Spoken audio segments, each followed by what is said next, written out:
प्रिय विद्यार्थियों, आज हम बीए भाग first paper first introduction of sociology के महत्वपूर्ण प्रश्न समुदाय किसे कहते हैं, समुदाय का अर्थ, परिभाषा एवं विशेषताओं पर कुछ विस्तृत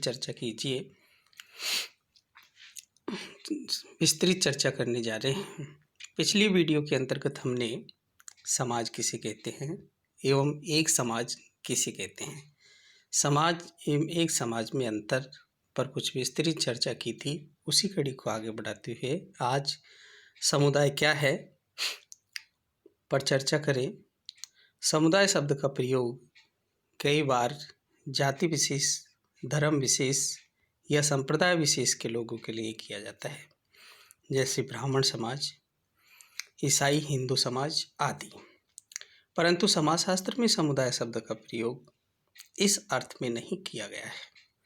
समाजशास्त्र में किसी गांव, कस्बे, महानगर या देश को समुदाय माना जाता है, क्योंकि इन सभी के साथ एक निश्चित भौगोलिक क्षेत्र जुड़ा हुआ है।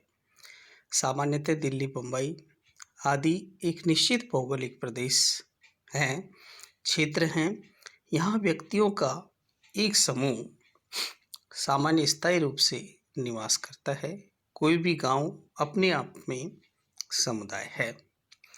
समुदाय एक उद्देश्य के लिए नहीं बनते, सामान्यतः अपने आप में आत्मनिर्भर होते हैं।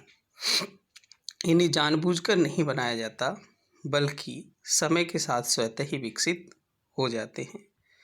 समुदाय के लोग आपस में एक दूसरे से काफ़ी निकट होते हैं, सामान्य जीवन में भागीदार होते हैं, जिनमें हम की भावना होती है, सामुदायिक भावना होती है। अर्थात हम यहाँ कह सकते हैं कि साधारण शब्दों के अंतर्गत समुदाय का अर्थ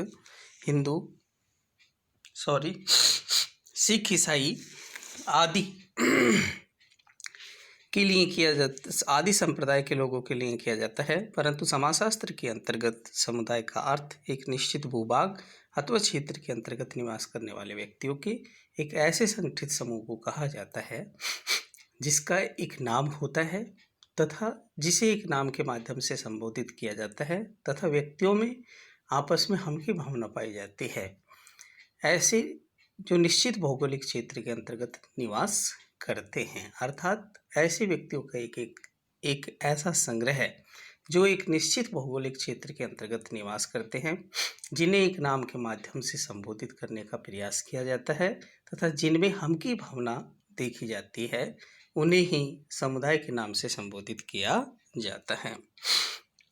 समुदाय के अर्थ एवं परिभाषाओं को विभिन्न विद्वानों ने अपने अपने ढंग से परिभाषित करने का प्रयास किया है। समुदाय अंग्रेजी भाषा का शब्द कम्युनिटी, जो लैटिन भाषा के शब्द कम प्लस म्यूनिज्म से बना है, जिसमें कम का अर्थ है टुगेदर अर्थात साथ साथ, तथा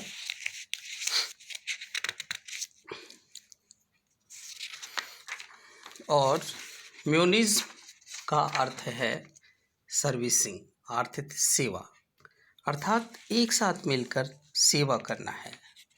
अर्थात समुदाय का अर्थ व्यक्तियों के एक ऐसे समूह से है जो निश्चित भूभाग पर साथ साथ रहते हैं। ये केवल उद्देश्य के लिए नहीं बल्कि सामान्य उद्देश्य के लिए रहते हैं। इनका संपूर्ण जीवन यहीं व्यतीत होता है। इसीलिए प्रोफेसर डेविस ने कहा है कि समुदाय सबसे छोटा क्षेत्रीय समूह है जिसमें सामाजिक जीवन के सभी पहलू आ जाते हैं। अपने समुदाय के लिए निम्न बातों का होना आवश्यक है: व्यक्तियों का समूह, निश्चित भौगोलिक क्षेत्र एवं सामाजिक जीवन के सभी पहलुओं का समावेश। अर्थात हम यह कह सकते हैं कि एक निश्चित भौगोलिक क्षेत्र तथा सामुदायिक भावना और उस क्षेत्र को सामान्यतः एक विशेष नाम से संबोधित करना, उनमें हम की भावना आदि का पाया जाना समुदाय के लिए महत्वपूर्ण कारक माने जाते हैं। प्रमुख समाजशास्त्री बोगार्ट्स ने समुदाय को परिभाषित करते हुए लिखा है कि एक समुदाय एक ऐसा सामाजिक समूह है जिसमें कुछ अंशों में हम की भावना पाई जाती है तथा जो एक निश्चित क्षेत्र में रहते हैं। अर्थात हम यह कह सकते हैं कि प्रमुख समाजशास्त्री बोगार्ट्स ने भी समुदाय को परिभाषित करते हुए लिखा है कि समुदाय एक ऐसा निश्चित भौगोलिक क्षेत्र के अंतर्गत निवास करने वाले व्यक्तियों का एक ऐसा समूह है जिनमें रहने वाले व्यक्तियों में हम की भावना पाई जाती है। प्रमुख समाजशास्त्री ऑगबर्न निमकाफ ने भी समुदाय को परिभाषित करते हुए लिखा है कि एक निश्चित क्षेत्र में सामाजिक जीवन के संपूर्ण संगठन को समुदाय कहा जाता है। अर्थात इसमें निश्चित भौगोलिक क्षेत्र तथा उसमें सामुदायिक भावना का पाया जाना। उपयुक्त सभी परिभाषाओं के आधार पर कहा जा सकता है कि समुदाय सामान्यतः सामाजिक जीवन में भागीदार लोगों का एक ऐसा समूह है जो किसी निश्चित भौगोलिक क्षेत्र में निवास करता है और जिसमें हम की भावना या सामुदायिक भावना पाई जाती है, उसे ही हम समुदाय के नाम से जान सकते हैं। विभिन्न विद्वानों ने समुदाय के लिए कौन कौन से महत्वपूर्ण तत्व हैं उन पर चर्चा करने का प्रयास करें तो हम कह सकते हैं कि समुदाय के लिए निम्न तत्वों का होना आवश्यक है। एक समुदाय के लिए व्यक्तियों का समूह होना आवश्यक है। किसी भी समुदाय के निर्माण के लिए प्रथम आवश्यकता व्यक्तियों का समूह है। व्यक्तियों के बिना सामाजिक जीवन की एवं सामुदायिक भावना की कल्पना नहीं की जा सकती है। अर्थात हम यह कह सकते हैं कि एक समुदाय का निर्माण करने के लिए व्यक्तियों का समूह होना आवश्यक है। दूसरा हम यह कहें कि निश्चित भौगोलिक क्षेत्र, प्रत्येक समुदाय के लिए एक निश्चित भौगोलिक क्षेत्र का होना भी आवश्यक है। कोई भी समूह निश्चित भौगोलिक क्षेत्र में निवास नहीं कर सकता, निवास नहीं कर सकता, इसे समुदाय नहीं कहा जा सकता। किसी भी राष्ट्र या गांव को समुदाय इसीलिए कहा जाता है क्योंकि उसका एक निश्चित भौगोलिक क्षेत्र होता है।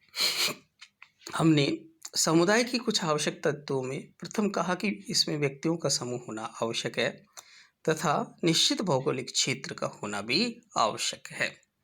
एक निश्चित भौगोलिक क्षेत्र के अभाव में हम समुदाय का निर्माण नहीं कर सकते हैं। तीसरा हम ये कहें कि समुदाय के लिए आवश्यक तत्व सामुदायिक भावना का होना। सामुदायिक भावना को हम की भावना के नाम से पुकारते हैं। समुदाय के लिए हम की भावना होना आवश्यक है। हम की भावना ही सुख दुख में साथ देने और मिलकर कार्य करने को प्रोत्साहित करती है। एक क्षेत्र विशेष के लोगों में आपसी लगाव पाया जाता है। अर्थात हम यहाँ कह सकते हैं कि एक समुदाय का निर्माण करने के लिए सामुदायिक भावना का होना आवश्यक है। समुदाय के लोगों में योगदान देने एवं दायित्व निर्वहन की भावना पाई जाती है। एक समुदाय के लोगों में निर्भरता की भावना भी पाई जाती है। अर्थात उनमें पूर्ण रूपेण निर्भरता भी देखी जा सकती है। प्रिय विद्यार्थियों, हमने आज समुदाय किसे कहते हैं, समुदाय का अर्थ परिभाषा एवं विशेषताओं, अर्थ परिभाषा एवं समुदाय के लिए आवश्यक तत्वों पर कुछ विस्तृत चर्चा की है। उसी कड़ी को आगे बढ़ाते हुए आज हम समुदाय की प्रमुख विशेषताएं क्या है पर कुछ विस्तृत चर्चा करेंगे। एक समुदाय का निर्माण करने के लिए सामान्यतः निम्न विशेषताओं का होना आवश्यक है। अर्थात हम यह कह सकते हैं कि समुदाय बनाए नहीं जाते बल्कि इनका निर्माण स्वतः ही देखा जाता है। अर्थात हम यह कह सकते हैं कि समुदाय स्वतः विकसित होते हैं। समुदाय कुछ लोगों द्वारा जानबूझकर या नियोजित प्रयत्नों द्वारा नहीं बनाए जा सकते। समय के बीतने के साथ साथ ये तो स्वतः ही विकसित हो जाते हैं। कुछ लोग किसी स्थान विशेष पर रहने लगते हैं तो धीरे धीरे उनमें हम की भावना पनपती रहती है और वहाँ रहने वाले सभी लोग अपना समूह समझने लगते हैं। अर्थात हम यह कह सकते हैं कि एक समुदाय का निर्माण करना, समुदाय का निर्माण किया नहीं जा सकता, बल्कि समुदाय स्वतः ही विकसित होते हैं। दूसरा हम यह कहें कि प्रत्येक समुदाय के अंतर्गत स्थायीपन पाया जाता है। समुदाय एक निश्चित भौगोलिक क्षेत्र में स्थायी रूप में रहता है। किसी भी भीड़, स्रोत, समूह या खानाबदोश झुंड को समुदाय नहीं माना जाता, क्योंकि इनके साथ भौगोलिक क्षेत्र स्थायी रूप से जुड़ा हुआ नहीं होता है। समुदाय एक स्थान पर स्थायी रूप से बना रहता है जब तक कोई प्राकृतिक आपदा या अन्य आपदा नहीं हो। अर्थात हम यह कह सकते हैं कि समुदाय के अंतर्गत रहने वाले लोगों में स्थायीपन की भावना देखी जाती है। अर्थात किसी भी भीड़ या झुंड को हम समुदाय नहीं मान सकते जब तक, क्योंकि इसके अंतर्गत भौगोलिक क्षेत्र स्थायी रूप से जुड़ा हुआ नहीं होता है। समुदाय एक स्थायी रूप से बना रहता है जब तक कोई प्राकृतिक आपदा या अन्य आपदा नहीं हो। अर्थात हम यह कह सकते हैं कि जहाँ एक और समुदाय का निर्माण स्वतः ही होता है, उसी प्रकार से समुदाय के अंतर्गत स्थायीपन पाया जाता है, जिसे सामान्यतः स्थायित्वता के आधार पर देख सकते हैं। दूसरा हम यह कहें कि प्रत्येक समुदाय का अपना एक विशिष्ट नाम होता है। प्रत्येक समुदाय का अपना एक विशिष्ट नाम होता है जो उस समुदाय के लोगों में हम की भावना जागृत करने और उसे बनाए रखने में योगदान देता है। प्रत्येक समुदाय के साथ एक निश्चित इतिहास जुड़ा है जो उसे व्यक्तित्व प्रदान करता है, जैसे दिल्ली, आगरा या विभिन्न गांव आदि। अर्थात हम यह कह सकते हैं कि प्रत्येक समुदाय के लिए विशिष्ट नाम का होना आवश्यक है और विशिष्ट नाम के माध्यम से ही उसे संबोधित करने का प्रयास किया जाता है।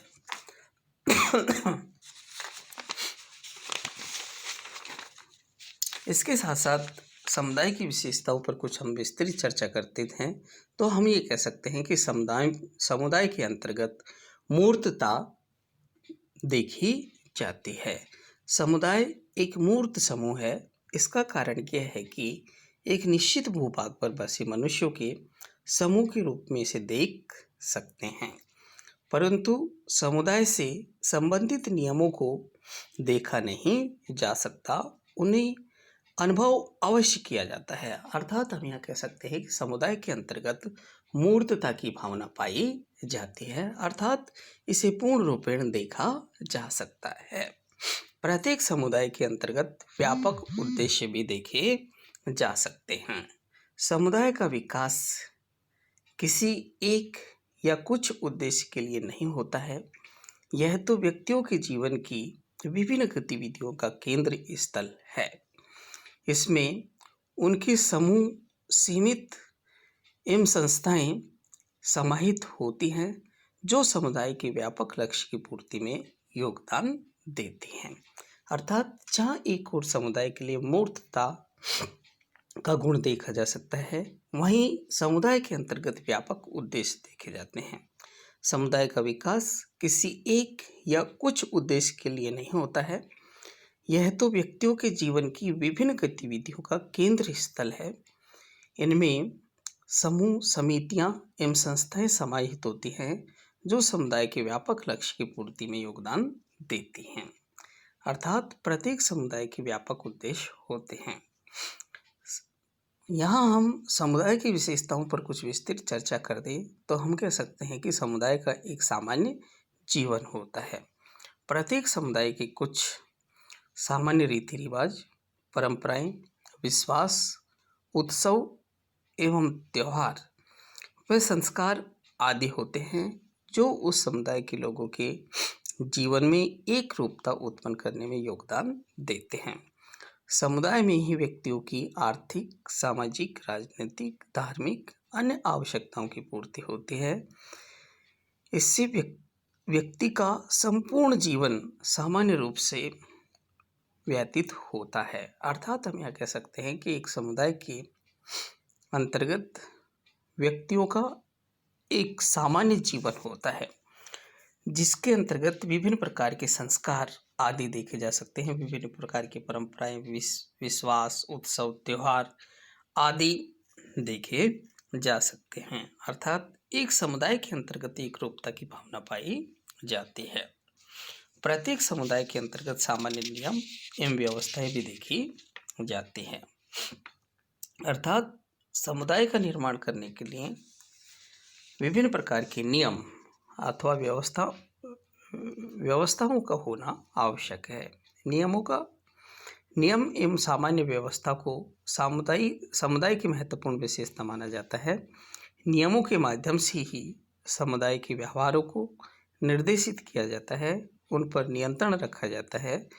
निर्देशों में समानता के कारण ही व्यवहारों में बहुत कुछ समानता पाई जाती है। अर्थात हम यह कह सकते हैं कि प्रत्येक समुदाय के अंतर्गत सामान्य नियम होते हैं, जिनके माध्यम से सामान्यतः में एकता की भावना पाई जाती है। प्रत्येक समुदाय के अंतर्गत आत्मनिर्भरता पाई जाती है। समुदाय एक आत्मनिर्भर समूह माना गया है, जो अपनी सभी आवश्यकताओं की पूर्ति स्वतः ही कर लेता है। उसे किसी अन्य समुदाय पर निर्भर रहने की आवश्यकता नहीं पड़ती है। यह विशेषता सामान्यतः आदिम समुदाय या छोटे समुदायों में ही पाई जाती है। वर्तमान समुदाय में बड़े समुदायों में नहीं पाई जा सकती है। अर्थात हम यह कह सकते हैं कि प्रत्येक समुदाय के अंतर्गत आत्मनिर्भरता पाई जाती है। अर्थात हम यह कह सकते हैं कि आदिमकालीन समुदायों के अंतर्गत सामान्यतः आत्मनिर्भरता की विशेषताएं महत्वपूर्ण रूप से देखी जाती थी, परंतु आधुनिक समाज व्यवस्था के अंतर्गत आत्मनिर्भरता की स्थिति आवश्यक नहीं है कि वह पूर्ण रूप में आत्मनिर्भर हो।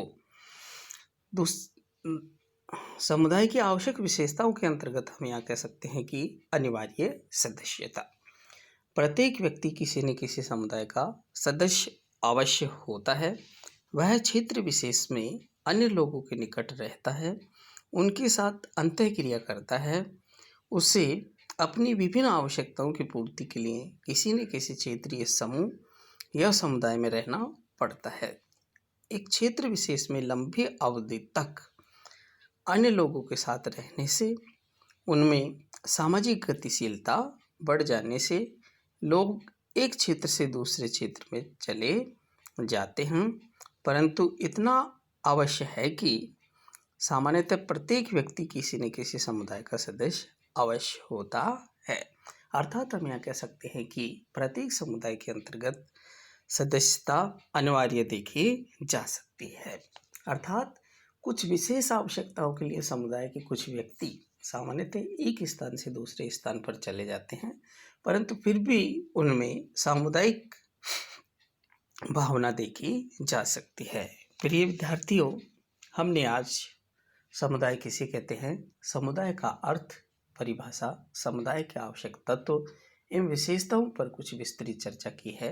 नेक्स्ट वीडियो के अंतर्गत इसी चैप्टर को कंटिन्यू रखा जाएगा। Okay, thank you.